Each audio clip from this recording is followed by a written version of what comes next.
A Arca da Aliança era uma caixa de madeira coberta de ouro, tanto por cima quanto por dentro. Toda a caixa revestida de ouro.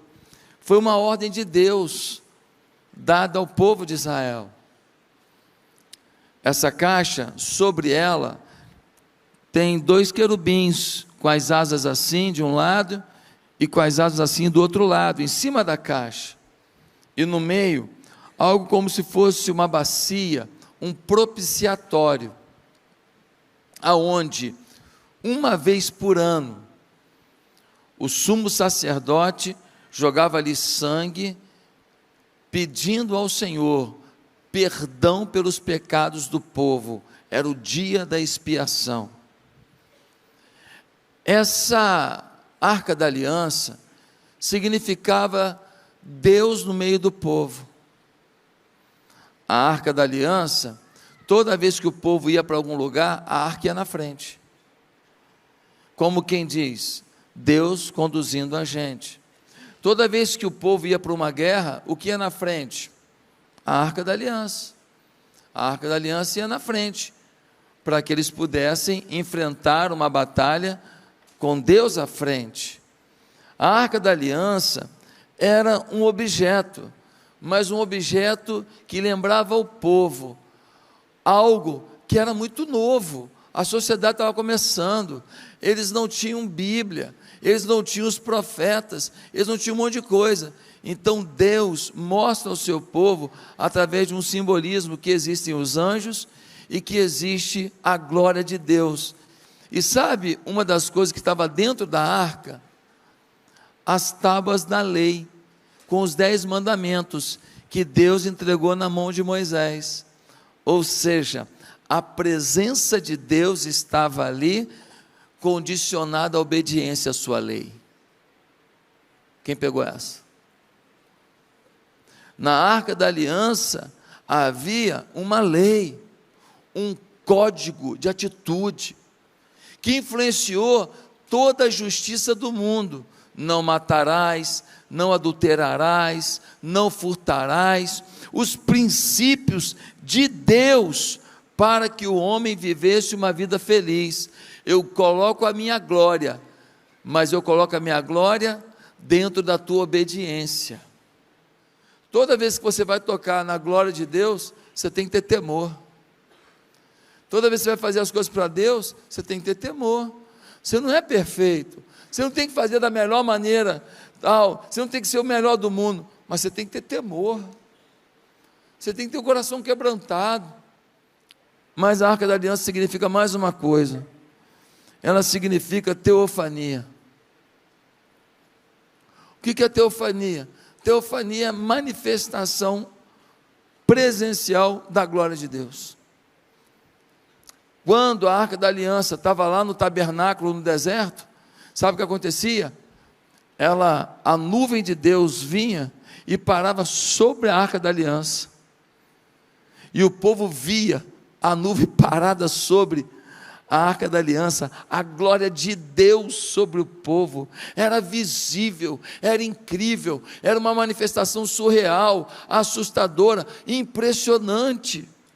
Meus amados irmãos, Deus estava ali se revelando. Sabe o que isso significa? Que Deus continua querendo se revelar a mim e a você. A Arca da Aliança significava: ei, eu me mostro para você. Eu me mostro numa nuvem, eu me mostro numa labareda de fogo, eu me mostro numa fala, eu me mostro numa canção, eu me mostro num gesto, eu me revelo, perceba-me, eu estou me revelando a você. A Arca da Aliança era a revelação diária de Deus junto do povo. Que coisa maravilhosa a Arca da Aliança, hein? A glória de Deus presente, um simbolismo da glória de Deus, um objeto que remete o povo, que ainda não entende muita coisa, não tem Bíblia na mão, precisa de uma coisa mais palpável, e Deus fala: está aqui, ó, eu vou dar para vocês um objeto, vou derramar minha glória, vocês só de chegar perto, perceberão a minha glória. Deus não tem mais uma arca de ouro, Deus não tem mais uma arca com tábua dentro, a arca agora é uma vida, e a lei está na tua alma. Se eu sou a arca, como que eu carrego a arca? Como que eu carrego a aliança? Como que eu carrego a unção? Como que eu carrego esse poder? Como que eu carrego essa manifestação? Como que eu carrego essa presença de Deus para onde eu vou? Se nós somos os carregadores da arca, se nós somos os carregadores da glória, como é que isso acontece na nossa vida? Por que que nós não estamos sendo a mesma coisa que a arca objeto, com a glória de Deus era para aquela época? Quem pode levar a arca? Primeiro, quem é sacerdote de si mesmo. Pastor, quem é sacerdote de si mesmo você tem que ser sacerdote de si mesmo.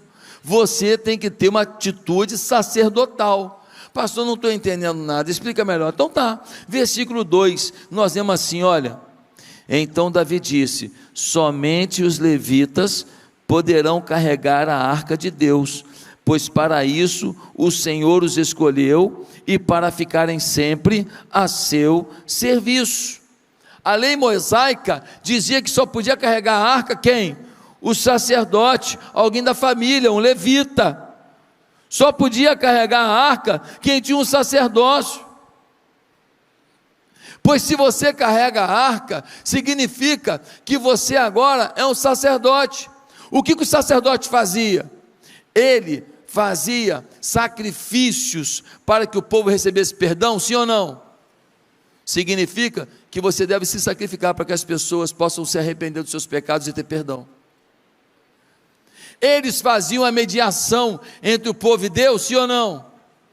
Significa que você tem um papel de ajudar as pessoas a chegarem a Deus, fazer a mediação entre elas e o céu. Eles faziam intercessão pelos seus próprios pecados, sim ou não? Significa que você, ao pecar, pode botar o teu joelho no chão e orar, e no teu quarto se arrepender, e falar, Deus, eu estou errado, tem misericórdia da minha vida, por favor Senhor, muda a minha vida, Senhor, olha o que eu fiz de novo, olha como eu falei com a minha mulher agora, olha o que eu falei com a minha mãe agora, olha o que eu fiz com a minha vida, olha como eu desprezei tudo que Deus colocou na minha vida, que o Senhor colocou na minha vida. Senhor, tem misericórdia. Por quê? Porque Ele intercedia pelo pecado do povo, inclusive ele. Ué, pastor, mas você não é sacerdote? Não, o sacerdote usa cirola de linho. Eu não estou afim não. Não estou afim. O sacerdote usa umas roupas esquisitas.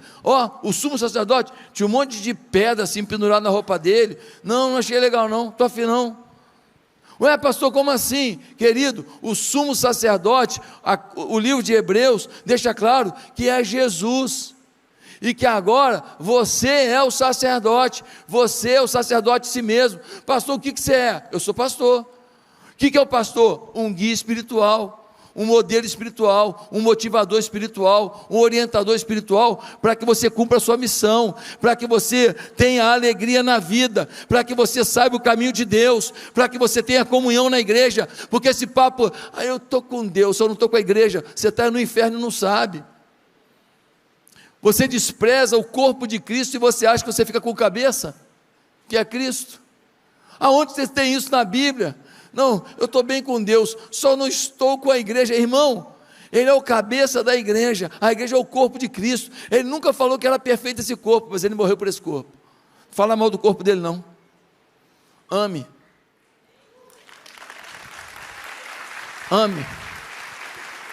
Trabalhe. A igreja está cheia de coisa errada. Está cheia de coisa errada. O cara falou, pastor, eu vou sair da igreja. Por quê? Muita fofoca. Que mais? Muita gente falsa. Que mais? Há muita gente com intriga na vida, muita gente que faz coisa errada na vida. É mesmo? Beleza, então tu pode sair da igreja, mas só me faz um favor antes. O quê? Pega um copo d'água aqui, cheinho o copo, dá 3 voltas na igreja sem pingar nenhuma vez.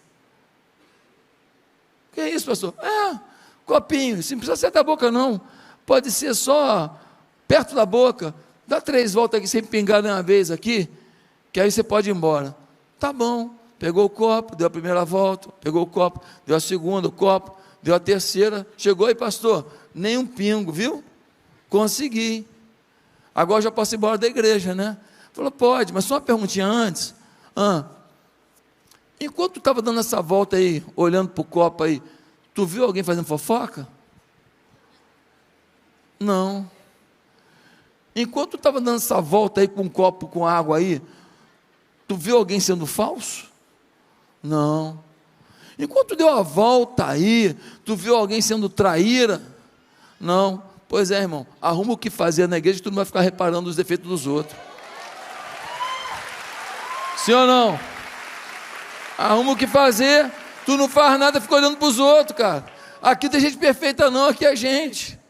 Nós precisamos entender isso, que nós temos que produzir para o reino de Deus e parar de ficar olhando para os outros, julgando os outros, porque senão a gente perde a nossa bênção, a nossa manifestação. Você é um sacerdote de si mesmo. Os pastores estão aqui para guiar, para orientar, para sentar, para que você faça o ministério. A pessoa vira para mim, pastor, eu tenho que falar um negócio contigo. Ô irmão, você já conversou com o seu líder de célula? Ainda não, tem que ser contigo. Tu já conversou com o teu supervisor de área? Ainda não, tem que ser contigo. Tu já conversou com o pastor de rede? Ainda não, conversou, tem que ser contigo. Tu já conversou com Jesus? Não, tem que ser contigo. Falei, irmão, você quer me matar? Você quer me matar? Minha consciência vai ficar pesada, porque eu não vou te atender, eu vou ficar frustrado. São só 28 mil, irmão.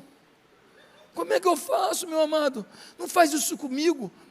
Aceita que o meu pastoreio não está só em mim mesmo, que tem sacerdote aqui, que tem gente aqui inteligente, apaixonada por Deus, que vai ter palavra profética e unção de Deus, e que vai dar um conselho melhor que o meu, 1000 vezes melhor. Deixa eu falar, bem melhor. O pastor não detém o segredo quem detém é o Espírito Santo de Deus. Quer morrer? Não? Então se consagra para pegar a arca. Vocês têm que se consagrar, vocês têm que mudar de vida, vocês têm que se purificar.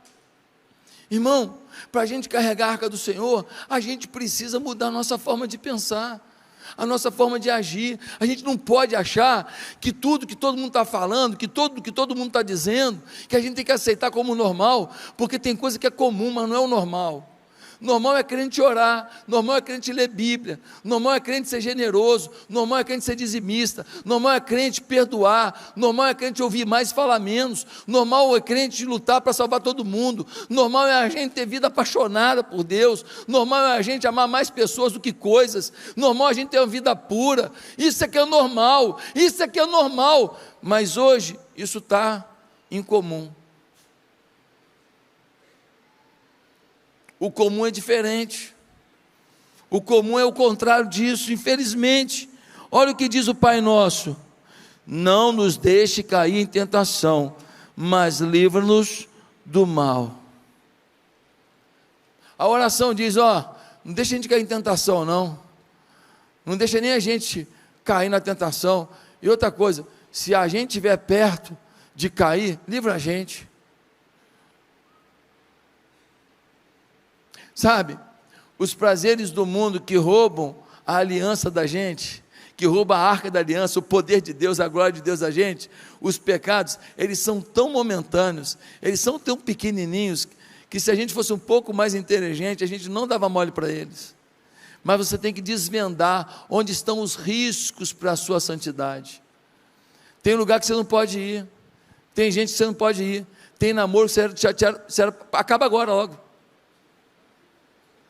Já acaba aqui dentro do culto mesmo. Que é um namoro que um não quer santificar. Não quer santificar. Não vou namorar sem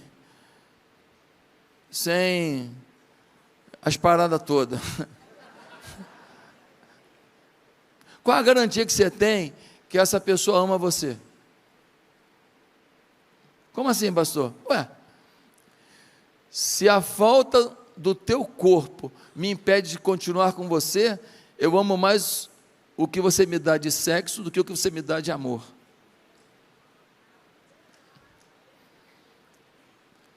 Agora, quando uma pessoa te ama mais do que o sexo é a cereja do bolo. O sexo é complemento. O sexo abençoa, porque existe um amor mais profundo do que o desejo humano, o desejo erótico. Quem entendeu isso? Ah, então pastor, não vou nem mais fazer sexo. Não estou falando isso não, minha irmã. Não entenda errado não, tá? Não entenda errado não. Casou, vamos lá. Casou, não queria, não casava. Casou, vamos lá, regulamento. Amém, irmãos? É uma bênção do Senhor na nossa vida, é uma glória de Deus na nossa vida, é um presente do céu na nossa vida. Nós não estamos nem aí para essas minorias que falam por aí, porque aqui não tem minoria, aqui tem povo de Deus. Aqui é um povo só. Aqui é um povo só. Esses papos de minoria para a gente não funciona. Meus irmãos, você tem que carregar as cargas do ministério, se você quer ter a arca da aliança na tua vida. Você quer não fazer nada e ter a arca da aliança. Deus te enche de glória e de poder para quê? Para nada. Deus te unge para quê? Para nada. Deus te reveste para quê? Para nada. Deus não vai mandar da glória dele para quem não vai usar, meu irmão. Deus não vai mandar do poder dele, dos milagres dele, dos mistérios dele. Ah, pastor, quanta coisa linda aconteceu na tua vida. Mas tu não sabe as dores que eu já passei e que passo. Não adianta você ser correto, tem que parecer. Olha o que diz o texto, no versículo 27. Diz assim: Davi vestia um manto de linho fino, como também todos os levitas que carregavam a arca, os músicos e os quenanias, chefe dos músicos. Davi vestia também o colete sacerdotal de linho. O Davi estava com a roupa apropriada, os sacerdotes com a roupa apropriada para carregar a arca. Querido, você quer carregar a arca do Senhor? Você tem que ter uma roupa apropriada. Você tem que ter um linguajar apropriado. Tem irmã que é santa, mas a roupa passa a visão de que você não é tão santa. Tem gente que é santo, mas assim, você no futebol fala umas coisas que ninguém acredita que você é santo. Não adianta só parecer, só ser, tem que parecer. Eu falei de manhã, eu não dou carona para mulher nenhuma, não dou. Só a Nádia, que a minha mulher liberou, a pastora Nádia. Bianca falou, pastora Nádia pode. Não dou carona. Ué, pastor, não dá? Não dou. Mas se estiver chovendo, tem uma irmã ali na frente da igreja, pastor, eu vou falar para ela, olha irmã, deixa eu ver aqui se eu arrumo alguém aqui para te levar lá. Aí eu arrumo alguém e a gente vai junto levar a irmã lá. Ou então eu pago um Uber para a irmã. Ou então eu falo, irmã, está meio quente hoje, até que molhar não é tão ruim. Aí você fala, pastor, mas que coisa ridícula. Tem gente pensando aí, você já pensou? Que ridículo. Ridículo? Irmão, se eu pegar uma senhora de 150 anos, loura, irmão, loura é tudo loura. De costa então, é tudo loura. 150 anos, botou lá aquele cabelo pintado de louro, ninguém sabe que é branquinho por baixo. Eu boto no carro aqui, eu saio ali, já tem um filho das trevas ali fora, fala assim, pastor, seu com a loura aí, meu irmão. Não adianta ser, tem que parecer. Você tem que evitar as coisas que afastam você. Ah, pastor, eu acho que tem nada a ver beber. Ah, tá bom, irmão, legal. Aí quando eu saio com meus amigos, a gente pede uma cerveja lá, a gente toma na mesa, todo mundo junto. Legal. E aí? Eles ficam doidos para vir na igreja no domingo contigo? Não. Por que será, né? Eles perguntam a você sobre a vida cristã? Não. Por que será, né? Talvez porque você seja, mas não parece. Irmão, tem um bichinho chamado Armínio. Meu pai que me contou essa história há 2000 anos atrás. O armínio é um bichinho do pelo branquinho. Quando o caçador vem atrás do armínio, ele sai correndo. Se tiver uma poça de lama, o armínio para. E o caçador chega e pega, mata. Ele prefere morrer do que sujar o pelinho. Você deveria preferir morrer do que manchar a sua identidade espiritual.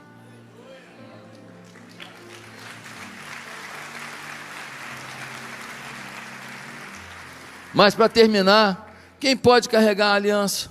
Quem pode carregar a arca da aliança? Quem tem um entusiasmo cativante. Irmão, nós somos a alegria do mundo. Não é o povo do carnaval, não é, pô. Não é o povo do circo, não é. Não é o povo da música eletrônica, não é. Os caras da música eletrônica, se fosse tão bom assim música eletrônica, eles não tomavam bala depois, né? Bala que estou falando é bala droga, tá? Só traduzindo, desenhando. Não é bala juquinha, não. Eles não fumavam maconha depois, eles não tomavam xixi depois. Se o baile funk fosse tão bacana, o baile funk só, eles não ficavam transando no corredor depois, não precisava, só o funk já estava legal, mas eles precisavam de alguma coisa a mais. Se fosse suficiente, não precisava de mais nada, ué.